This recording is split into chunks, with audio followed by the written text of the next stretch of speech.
It's a problem many have complained about at one point or another. That house in your neighborhood, maybe even on your block, where the yard is a jungle of weeds, a property in shambles. Tomorrow, a proposal to crack down on the owners of neglected and abandoned properties will go before the Omaha City Council. Brandon Scott is live with the details.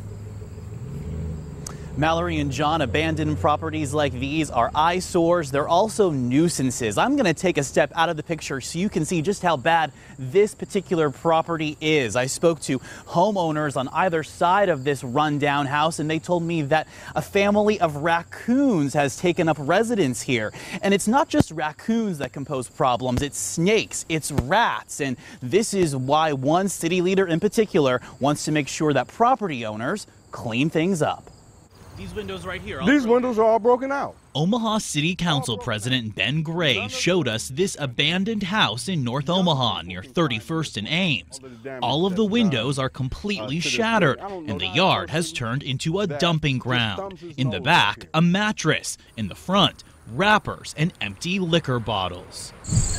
Under current law, if neighbors complain about a neglected or abandoned property, the city can come in and clean it up, charging the owner roughly $150 for the yard work, plus an extra charge for litter removal.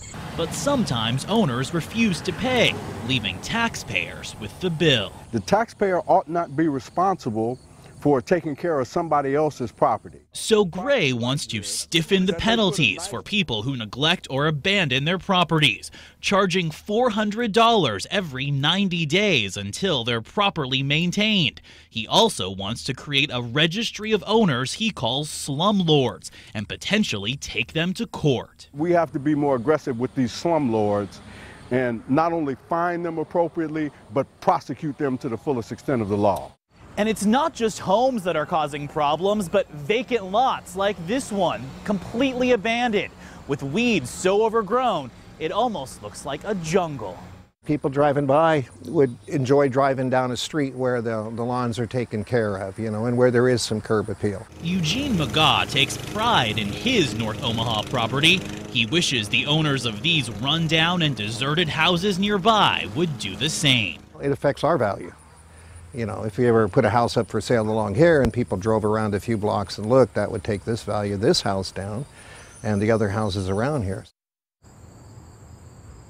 Now, I posted about this story on our 6 News Facebook page earlier today, and we heard from several viewers with complaints about abandoned and neglected houses in their neighborhoods. West Omaha, South Omaha, Midtown. This is a problem that impacts everyone in this city in some way or another, John and Mallory. And coming up at 6:30, we're going to have more on this story. I'm going to tell you about this issue, about the safety concerns associated with this issue. And there are some big safety concerns to talk about tonight. All right, thanks. That's Brandon Scott reporting live. Well, let's take a look now.